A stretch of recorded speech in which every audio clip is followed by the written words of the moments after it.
રહેવા પડે છે। તો હવે તમારું લાઇટ બિલ 0 આવશે। વીજળીના વધતા બિલોથી પરેશાન છો તો તમને આ સરકારી યોજના વિશે જરૂરથી જણાવવું જોઈએ।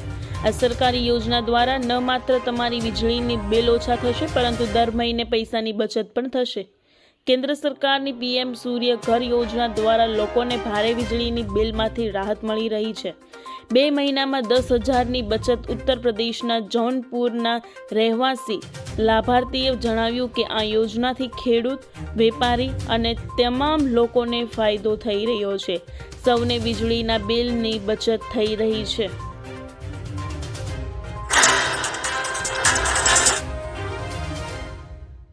પાકિસ્તાનને મહાયુદ્ધ કરવું છે। સ્કાય ન્યૂઝ સાથેની એક મુલાકાતમાં આલિમા ખાનુમે મુનીર પર અનેક સિક્રેટ શેર કર્યા। તેમણે કહ્યું કે મુનીર ભારત સાથે મહાયુદ્ધ ઈચ્છે છે। તેમના ભાઈ ઇમરાનને મધ્યમ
તત્કાલીન મુખ્યમંત્રી વિજય રૂપાણી દ્વારા જાહેર કરવામાં આવી હતી અને તે પ્રધાનમંત્રી નરેન્દ્ર મોદીના 70મા જન્મદિવસની ઉજવણી તરીકે પંચશીલ ભેટ તરીકે રજૂ કરવામાં આવી હતી।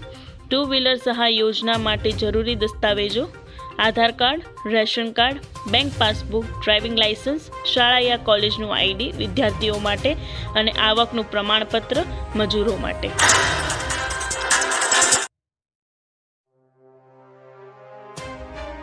પુતિને કહ્યું, મોદી ઝૂકશે નહીં। રશિયાના પ્રમુખ વ્લાદિમીર પુતિને તેમની ભારત મુલાકાત પહેલા વડાપ્રધાન નરેન્દ્ર મોદીના નેતૃત્વની જોરદાર પ્રશંસા કરી છે।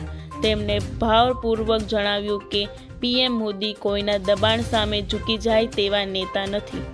પુતિનનું આ નિવેદન એવા સમયે આવ્યું છે જ્યારે રશિયા અને ભારત બંને અમેરિકાના ટેરિફ અને આંતરરાષ્ટ્રીય દબાણોના સામનો કરી રહ્યા છે।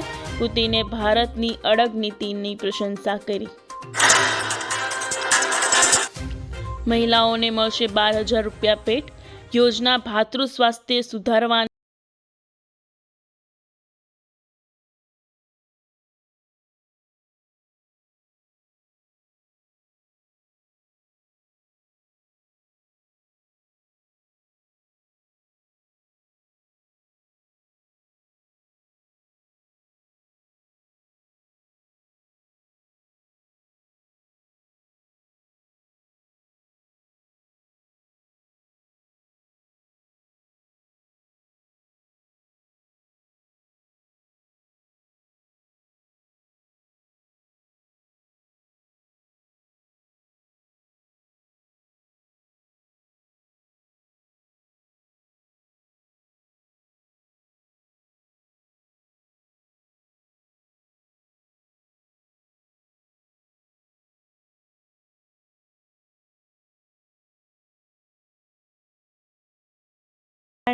વચ્ચે બેઠક થઈ। કિસાન સહકાર સમિતિએ 3 માગણી લેખિતમાં આપી। કૃષિમંત્રીએ પોઝિટિવ જવાબ આપતા કહ્યું, 3 માંગણી પર વિચાર કરીને ખેડૂતોનું હિત કરવાનો પ્રયાસ કરીશું। ખેડૂતો ફોર્મ ભરો અને મેળવો 1 લાખ રૂપિયા। ગુજરાતના ખેડૂતોને મદદ કરવા માટે સરકાર ઘણી યોજનાઓ અમલમાં મૂકી રહ્યા છે. આ શ્રેણીમાં ગુજરાત સરકાર દ્વારા મુખ્યમંત્રી પાક સંગ્રહ માળખા યોજના ચલાવવામાં આવી રહી છે. આ અંતર્ગત ખેડૂતોના તેમના ખેતરોમાં અનાજના ગોડાઉન બનાવવા માટે સરકાર દ્વારા સબસિડી આપવામાં આવે છે. અગાઉ કુલ ખર્ચ 50% અથવા 75,000 સબસિડી તરીકે આપવામાં આવતા હતા, પરંતુ હવે તે વધારીને 1 લાખ રૂપિયા કરવામાં આવ્યા છે. લાયસન્સને લઈ મોટો નિર્ણય.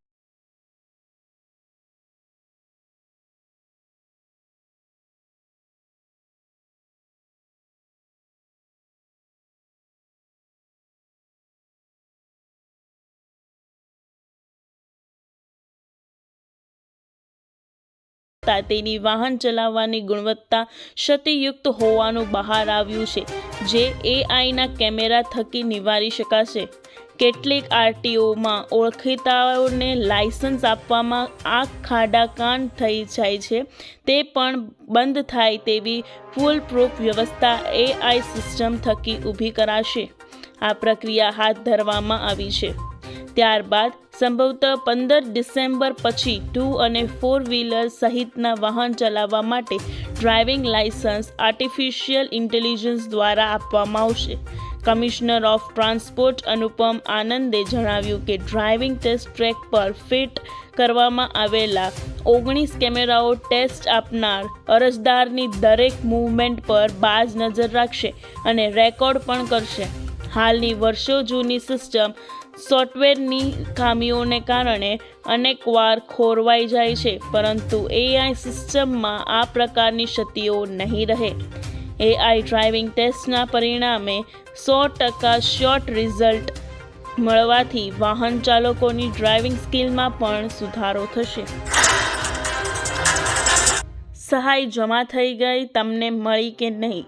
રાજ્ય સરકારના પ્રવક્તા જીતુ વાઘાણીએ કહ્યું હતું કે મુખ્યમંત્રીએ નદી, નાળા અને ડ્રેનેજ, પાણી સહિતની બાબતો પર કામ કરવાની સૂચના આપી છે.